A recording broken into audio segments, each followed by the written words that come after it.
students, welcome to my next lecture. So in our previous lecture, we already started this chapter number 1 of history, and the chapter name is Tracing Changes Through 1,000 Years. So today we will continue this chapter, and we will today continue the topic Reason and Empire. So today's topic is Reason and Empire. So let's see. Large states like those of the Cholas.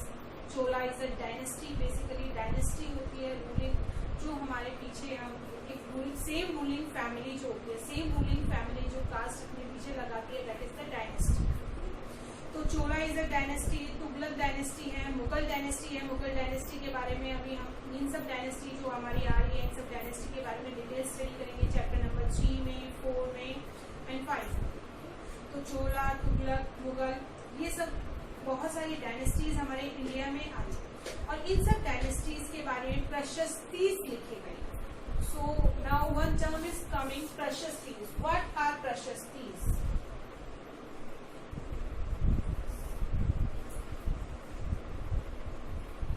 And inscription.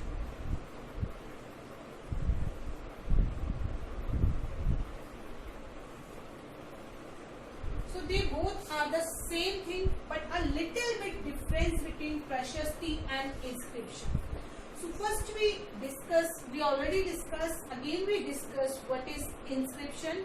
Inscriptions are basically writing right on the hard surface like rocks, pillars.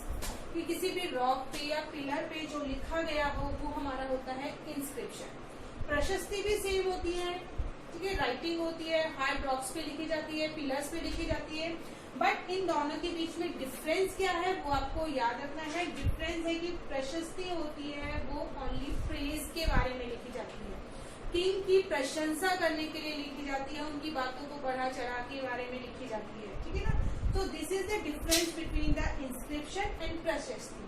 Inscription simple writing होती है, king की अगर कोई भी victory है, कोई भी उसने ऑर्डर दिया है, कोई भी, तो वो सब हमारे इंस्क्रिप्शन पे लिखेंगे. उसका टाइम पीरियड हो गया, रूलिंग टाइम पीरियड हो गया, और जो हमारी प्रशस्ति है उसमें किंग की प्रशंसा लिखी जाती है, जो उसने बहुत अच्छे अच्छे काम किए हो सिर्फ वो ही उसमें लिखे जाते हैं.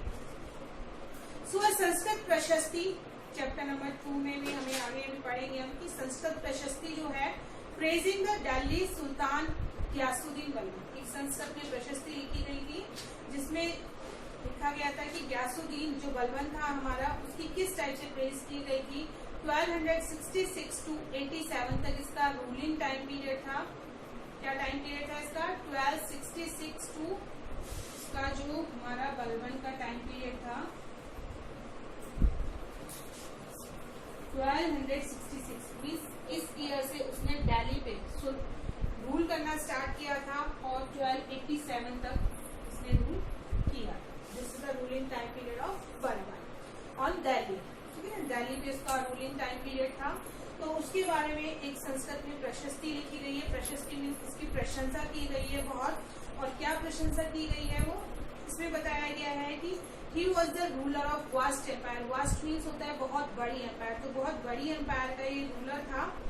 इसके अलावा इसका जो एरिया था, मीन्स जहाँ जहाँ ये रूल कर रहा था, दिल्ली पे रूल कर रहा था, उसके अलावा बंगाल वाला जो एरिया है उस टाइम पे उसे कहते थे गौदा. ईस्ट वाला जो एरिया है गजन कहते थे, जिसे गजनी या गजन कहते थे, अफगानिस्तान में था ये. और वेस्ट वाला जो पार्ट था, वेस्ट वाला मीन्स साउथ वाला जो हमारा साउथ इंडिया वाला पार्ट था, जिसे द्रविड़ कहते थे. तो ये सभी रीजन इसी के कंट्रोल में आते थे.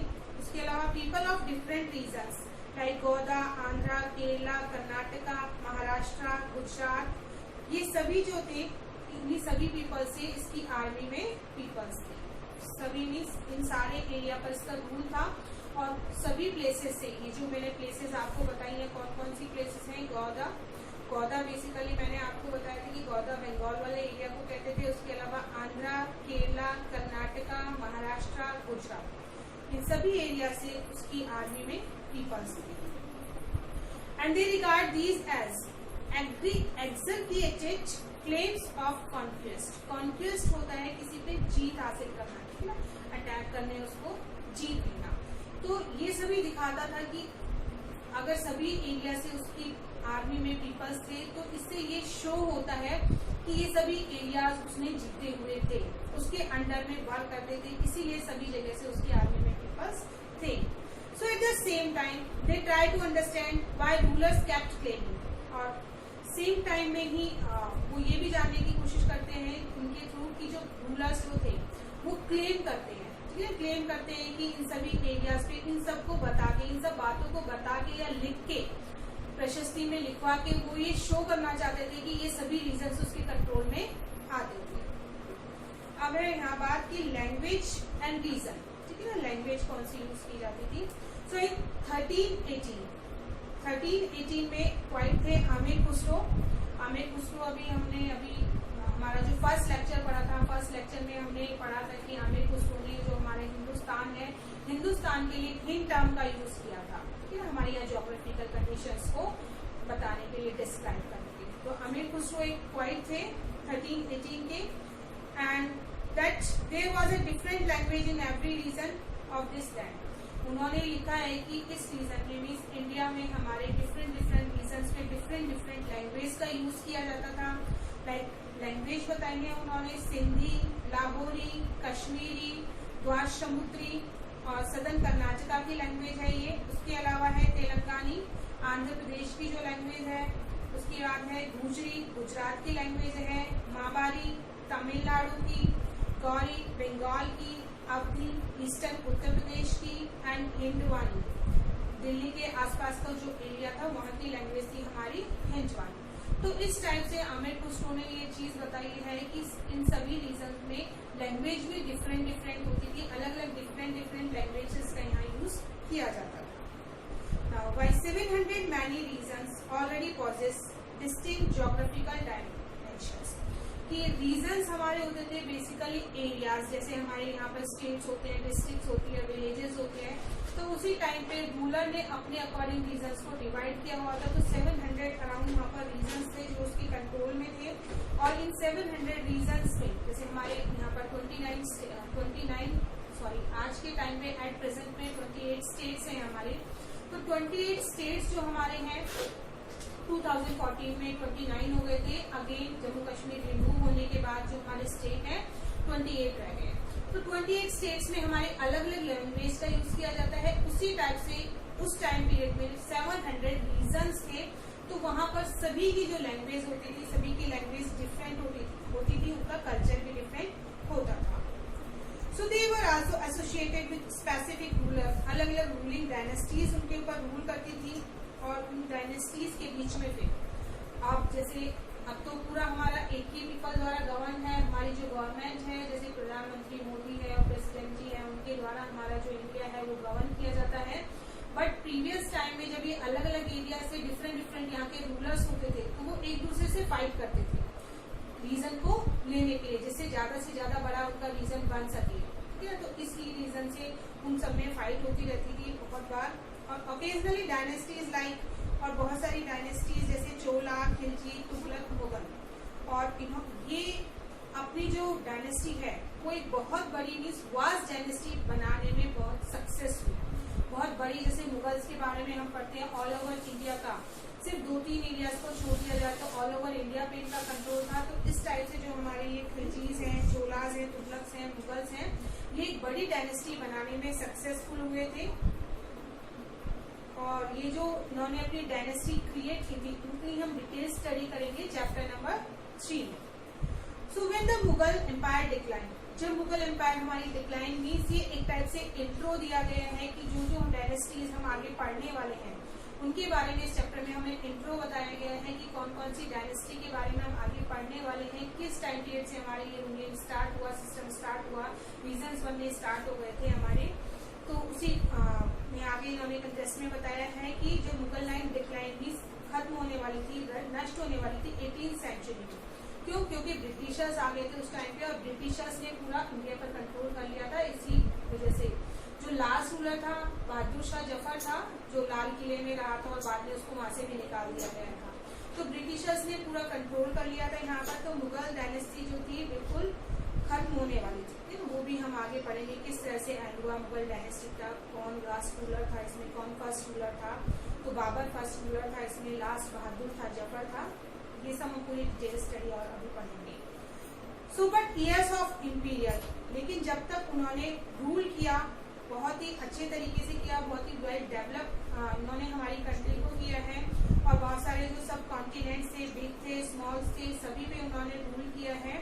और ये जो इमरजेंस हुआ, इमरजेंस मिलना आपस में, so many distinct and share traditions, तो इमरजेंस जब हुआ, एक जब स्टेट दूसरे से इमर्ज हुआ, मिला मीन्स आपस में, तो उनके जो कल्चर्स थे, उनके जो रीति रिवाज थे, वो भी सारे शेयर हुए, वो भी सारे मर्ज हुए। तो इस तरह से न्यू ट्रेडिशंस हमें देखने को मिले अलग अलग गवर्नेंस के कारण। लैंग्वेजेस में हमें बहुत सारे डिफरेंस देखने को मिला।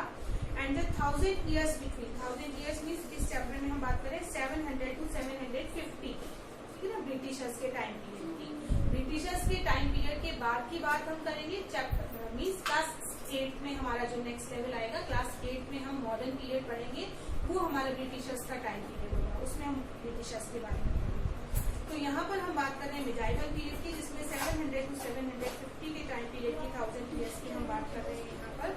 सो डिफरेंट रीजन्स यहाँ पर बन गए थे, और पैन रीजनल फोर्सेज जो थी, पैन रीजनल फोर्सेज बेसिकली हमारी होती है ज्योग्राफिकल रीजन को जो दिखाने के लिए, शो करने के लिए जो रीजन बनाया जाता है, उन्हें पैन रीजनल फोर्सेज कहा जाता है। तो वो फोर्सेस हमारे इस टाइम पे बन चुकी थी। नेक्स्ट हमारा टॉपिक आता है ओल्ड एंड न्यू रिलीजन्स, कि क्या हमारे न्यू रिलीजन्स इस टाइम पे डेवलप हो गए थे।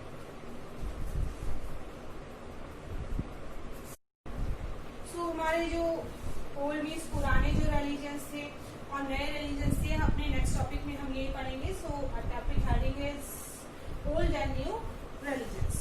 So the 1000 years of history, 1000 years की अगर हम हिस्ट्री बात करें, उसको एक्सप्लोर करें, तो ये माना जाता है कि डेवलपमेंट्स हुए हमारे रिलीजन्स में भी। पहले के टाइम पे जो हम रिलीजन्स फॉलो करते थे, जो कल्चर फॉलो करते थे, उनमें भी बहुत सारे डेवलपमेंट्स हुए। पीपल के बिलीव्स जो थे, उनमें बहुत सारे चेंजेस हमें देखने को मिलते हैं। और जो सुपर नेचुरल एजेंसी थी, ठीक है ना, सुपर नेचुरल पावर को जो हम मानते थे कि भगवान है कहीं ना कहीं है, उसमें भी हमारे बहुत सारे चेंजेस हमें देखने को मिलते हैं। So it was during this period that important changes, तो यही पीरियड था जिसमें हमें बहुत सारे चेंजेस हमें देखने को मिलते हैं। बेसिकली हिंदुइज्म रिलीजन, हिंदुइज्म हमारा हिंदू धर्म जो है, उसमें हमारे बहुत सारे न्यू चेंजेस हमें देखने को मिलते हैं, जिसमें हमारे वर्शिप का जो तरीका है, पूजा करने का जो तरीका है, न्यू डाइटीज हैं, डाइटीज होते हैं, जिस गॉड की हम पूजा करते हैं उसे हम कहते हैं डाइटीज। सो जिस भगवान की पूजा करते हैं, तो भगवान भी जैसे हम पहले तो सिर्फ हमें विष्णु जी को मानते थे या शिव जी को मानते थे, माता को मानते थे, उसी टाइप से और नए भगवानों को हमने यहाँ पर इंट्रोड्यूस किया, नए भगवानों को हम मानने लग गए हैं।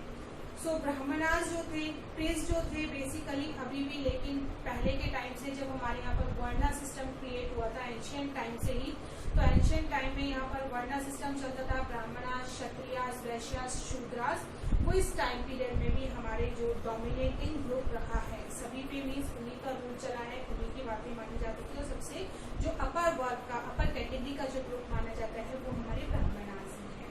So their knowledge of Sanskrit, उसका एक रीजन है कि उनको संस्कृत की बहुत ज्यादा नॉलेज थी, तो इसी वजह से उन्होंने बहुत सारे ग्रंथ जो हमारे हैं लिखे हुए वो पढ़े थे, उनका ट्रांसलेशन वो करते थे, एज ए टीचर के रोल में वो थे। तो इस वजह से भी सोसाइटी जो है उनको बहुत ज्यादा रिस्पेक्ट देती थी और वो डोमिनेट करते थे। सो पोजीशन वाज कंसोलिडेटेड, और उनकी जो पोजीशन थी उसको सपोर्ट किया जाता था, पैटर्न किया जाता था, मीन्स उनको सपोर्ट करके उनको एनकरेज किया जाता था। जो रूलर्स थे, जो प्रेस्टीज मीन्स सम्मान जो होता है, सम्मान पाना चाहते थे, तो उनको वो इनको बहुत ज्यादा रिस्पेक्ट करते थे, जिससे वो इनके बारे में अच्छा कहें, अच्छा लिखें, और ये आगे जाके मीन्स पोइट्री का जो वर्क होता था वो भी बेसिकली यही करते थे। तो ये उनको बहुत ज्यादा रिस्पेक्ट इसलिए भी देते थे जिससे वो उनके बारे में अच्छा अच्छा लिखे और वो सोसाइटी में जो उनकी प्रेस्टीज है वो इंक्रीज हो जाए। So one of the major development, जो मेजर डेवलपमेंट इस टाइम पीरियड पे हुआ वो था bhakti. Bhakti means of a loving personal deity, कि जिस डाइटी को हम बहुत ज्यादा लव करते हैं, बहुत ज्यादा प्यार करते हैं, तो उसके लिए जो डिवोटी होता है भक्त, ठीक है ना, उस डाइटी के लिए मीन्स उस भगवान के लिए भक्त का जो प्यार होता है, ठीक है ना, उसको किस तरह से शो ऑफ करता है, कौन से रिचुअल के थ्रू शो ऑफ करता है, जैसे उसकी पूजा पाठ करता है, उस पर पानी चढ़ाता है, जल चढ़ाता है, या फिर आरती करता है, उसके लिए व्रत करता है, तो इस टाइप से वो शो ऑफ करते हैं। So this was also the period when new religions appeared. तो ये तो हमारे हिंदू रिलीजन थे, उसके अलावा बहुत सारे और जो रिलीजन थे इस टाइम पे अपीयर हो गए थे। लाइक जो मर्चेंट्स थे, मर्चेंट्स हमारे होते हैं ट्रेडर्स, जो माइग्रेंट्स होते हैं, वो टीचिंग लेके आए थे होली कुरान की। कुरान जो है हमारे मुस्लिम्स का पवित्र, जैसे हमारे यहाँ पर गीता होती है, ठीक है ना, वैसे मुस्लिम्स का पवित्र ग्रंथ जो होता है कुरान होता है, 7th सेंचुरी में वो वहाँ से उसको लेकर आए थे। मीन्स उसकी नॉलेज, उसको पढ़ना, उसके बाद उसमें क्या लिखा गया है। So Muslim regard the Quran as their holy book. Quran Muslim की होली बुक है। उनके अकॉर्डिंग वन गॉड होता है, या अल्लाह होता है, whose love mercy and bounty embrace all दोस्त। एक ही गॉड या अल्लाह होता है, ये भगवान सब एक ही होते हैं, और उसमें सभी भगवान जो है अपने भक्त पर दया रखते हैं। हमें उन पर बिलीव रखना चाहिए। So many rulers were pattern. बहुत सारे जो रूलर्स थे हमारे, वो भी इस्लाम को पैटर्न मीन्स उनको संरक्षण देने लगे, सपोर्ट करने लगे। लाइक उलेमास, जैसे हमारे यहाँ प्रीस्ट की पोस्ट होती है, तो ब्राह्मण मुस्लिम जो पंडित होते हैं उनको उलेमास कहते हैं। उलेमास जो थे हमारे जूरिस्ट जो थे, उन्होंने उसको बहुत ज्यादा सपोर्ट किया। और हिंदुइज्म और Islam were interpreted in variety of ways it followers. और अलग अलग टाइप से कुछ हिंदूज के फॉलोअर हो गए, कुछ मुस्लिम जो रिलीजन था उसके फॉलोअर हो गए। इसी टाइप से हमारे जो मुस्लिम्स थे हमारे मुस्लिम्स भी 2 कैटेगरीज के थे। एक थे शिया मुस्लिम, एक सुन्नी मुस्लिम्स थे, ठीक है ना। जो हमारे प्रॉफेट मोहम्मद सन-इन-लॉ थे, Muhammad son in law Ali was the legitimate leader of Muslim community. Muslim community के लीडर थे। और जो सुन्नी मुस्लिम बेसिकली वो अथॉरिटी को अडॉप्ट करते थे कि जो खलीफास कम्युनिटी थी पहले के टाइम पे, उसके फॉलोअर्स थे वो। So there were other important difference. इसके अलावा शियाज और सुन्नीज मुस्लिम्स जो थे उनमें और भी डिफरेंसेस हमें देखने को मिलते हैं। बहुत कई स्कूल भी उनके अलग अलग होते थे। हनाफी और शेफाई के नाम से उनके इंडिया में स्कूल अलग अलग होते थे। जो सुन्नी मुस्लिम होते थे उनके अलग स्कूल होते थे, और जो शिया मुस्लिम होते थे उनके अलग स्कूल होते थे। So next topic is thinking about time and historical periods. अब हम अपने टाइम और हिस्टोरिकल पीरियड्स के बारे में स्टडी करेंगे कि हिस्टोरियंस बेसिकली जो थे, they do not see time just as passing of hours, day of years, as a clock और कैलेंडर। हिस्टोरियंस ने ये नहीं देखा कि टाइम कैसे पास हो रहा है, दिन बीत रहे हैं, घड़ी नहीं थी उनके पास, कैलेंडर नहीं था उनके पास, क्या था उनके पास, ठीक है ना। हमारे पास उस टाइम पे वॉच नहीं होती थी, तो वॉच से कैसे वो पता करेंगे कि सुबह 7 बजे इन्होंने ये काम किया, 8 बजे ये काम किया, या सोमवार को ये काम किया, मंगलवार को ये काम उन्होंने कर लिया, ठीक है। कैलेंडर्स नहीं थे, तो कैसे आर को काउंट करेंगे, कैसे ईयर्स को काउंट करेंगे, कैसे कैलेंडर बनाएंगे वो। सो time also reflects changes. Time जो था उसमें बहुत सारे चेंजेस हुए, तो उनको किस तरह से वो कैटेगराइज करेंगे कि इस टाइम पीरियड में ये हमारे चेंजेस हुए थे, या इस दिन हमारे ये चेंजेस हुए थे, उसके बाद हमारे ये चेंजेस हुए थे। तो इस सब चीजों को कैटेगराइज करने के लिए अलग अलग टाइम पीरियड में हमारे हिस्टोरियंस ने पूरे टाइम पीरियड को ही डिवाइड कर दिया। पूरे टाइम पीरियड को means day to day, year to year को कैसे किस कैटेगरी में रखा जाए। तो मिडाइवल जो टाइम पीरियड है, 19th सेंचुरी का जो टाइम पीरियड है, उसको डिवाइड किया गया हिंदू, मुस्लिम एंड ब्रिटिश। उस टाइम पे कौन थे हमारे हिंदू, तो हिंदू कल्चर के बारे में वो अलग से स्टडी करते हैं, मुस्लिम कल्चर के बारे में, और उसके अलावा हमारे यहाँ पर ब्रिटिशर्स भी आ चुके थे 18th सेंचुरी में, तो ब्रिटिशर्स। तो टाइम पीरियड हमारा जो डिवाइड किया गया that is Hindu, Muslim and British. ये जो हमारा डिवीजन था रिलीजन बेस पे था। रिलीजन मीन्स धर्म के आधार पर कि हिंदुओं का धर्म अलग होता है, मुस्लिम का धर्म अलग होता है, ब्रिटिशर्स का धर्म अलग होता है। तो इस टाइम पे बहुत ही ज्यादा मीन्स रिलीजियस थे, तो रिलीजन बेस पे उन्होंने कैटेगराइज कर दिया हमारे टाइम पीरियड को कि इस टाइम पीरियड में हमारे 3 डायनेस्टीज बेसिकली 3 पावर्स रूल कर रही हैं, हिंदूज, मुस्लिम्स एंड ब्रिटिशर्स। तो इसी के अकॉर्डिंग उनके डेवलपमेंट को इन्होंने बताया है। Then few historians follow this periodization today कि कुछ historians जो है हमारे उन्होंने इसी periodization को follow किया है, कुछ ने change भी कर दिया है अपने according इसको, जैसे ancient है, medieval है, modern में describe किया है। कुछ हमारे historians जो है उन्होंने same pattern को follow किया है, और जो हमारे इकोनॉमिकल और सोशल जो कैरेक्टरिस्टिक्स थे पास्ट में और बाद में जो चेंज हुए उनको भी उन्होंने सेम फॉलो किया है। The historians histories you read last year जो हमने हिस्ट्री पढ़ी थी, जैसे उस हिस्ट्री में हमने पढ़ा था कि जो हमारे हंटर्स थे, गैदरर्स थे, अर्ली फार्मर्स थे, people living in towns, villages थे, इनको हम एंशियंट टाइम पीरियड में हमने रखा है। अर्ली एम्पायर्स जो थी, अर्ली किंगडम्स जो थे हमारे, उनकी हिस्ट्री के बारे में जो हमने पढ़ा है वो हमने मिडाइवल में रखा है। और जो हमारे ब्रिटिशर्स आए, ब्रिटिशर्स को कैसे हमने इंडिया से बाहर किया, क्या क्या उन्होंने यहाँ पर डेवलपमेंट करवाए, कैसे वो एंटर हुए, तो ये सब हमने रखा है मॉडर्न टाइम पीरियड। तो इस टाइप से हमारे टाइम पीरियड का कैटेगराइजेशन हम करते हैं। So these 1000 years of Indian history, ये जो 1000 years है इंडियन हिस्ट्री में बहुत सारे हमारे चेंजेस हमें देखने को मिले हैं। 16th सेंचुरी से 18th सेंचुरी तक बहुत सारे हमारे डिफरेंसेस यहाँ पर चेंजेस हुए हैं। वन हिस्टोरिकल यूनिट्स जो थी is not without its problem. और कोई भी अगर हिस्टोरिकल यूनिट की हम बात करें, किसी भी टाइम पीरियड की बात करें, तो सभी में हमारे बहुत सारे कॉन्ट्रास्ट भी देखने को मिले हैं, बहुत सारे कॉन्फ्लिक्ट्स भी हमें देखने को मिले हैं। और कोई भी हिस्ट्री ऐसी नहीं है जिसमें कोई प्रॉब्लम ना हो, चाहे वो टाइम को रिलेटेड प्रॉब्लम हो, चाहे वो मनी को रिलेटेड हो, किस टाइप से उसका कैटेगराइजेशन करना चाहिए, या जैसे मैंने बताया मैन्युस्क्रिप्ट में डिफरेंट बातें लिखी गई थी, उस अकॉर्डिंग हमारा कैटेगराइजेशन हो। तो जो हमारी एंशियंट हिस्ट्री थी, उसके बाद जो मिडाइवल हिस्ट्री हमारी आई, उसके बाद मॉडर्न आई, तो मॉडर्न में हमारे बहुत सारी प्रोग्रेसेस हमें एडवांसमेंट देखने को मिली हमें। उसके अलावा जो कुछ लैकिंग था पुरानी हिस्ट्री में, वो भी हमने यहाँ पर चेंज करने की कोशिश की है, उसको इम्प्रूव करने की हमने कोशिश की है हमारे मॉडर्न टाइम पीरियड में। उसके अलावा 1000 years पहले जो हमारी सोसाइटी थी, बाद में वो ट्रांसफॉर्म हो गई, उनमें बहुत सारे चेंजेस आ गए। हमारे जो लिविंग स्टाइल है उसमें चेंजेस आ गए, हमारे ड्रेसिंग सेंस में हमारे चेंजेस आ गए, फूड हैबिट्स में हमारे चेंजेस आ गए। यूरोपियन ट्रेडिंग कंपनीज यहाँ पर आ चुकी थी means. So as you read this book, look out of these science changes. तो जैसे जैसे हम इन चैप्टर्स, इस बुक में आगे चैप्टर्स को पढ़ेंगे, उसके थ्रू हमें पता चलेगा कि एंशियंट में हमने क्या पढ़ा था, कि किस टाइप से उनकी सोसाइटी होती थी, क्या उनके कल्चर्स होते थे, और जैसे जैसे हम आगे पढ़ेंगे अपने चैप्टर्स में, तो क्या क्या चेंजेस हमें देखने को मिलेंगे। So this is all about the chapter में हमने पढ़ा बहुत सारी क्रॉनिकलर, हमने पढ़ा कि क्रॉनिकलर कौन होता है, कार्टोग्राफर कौन होता है, आर्चीव्स क्या होती हैं। उसके अलावा हमने जो ट्रेसेस, जैसे कि चैप्टर का नेम है ट्रेसिंग चेंजेस थ्रू 1000 years में क्या क्या हमारे चेंजेस आए, उस सब का इंट्रो हमने इस चैप्टर में डिस्कस किया है। So thank you and have a nice day.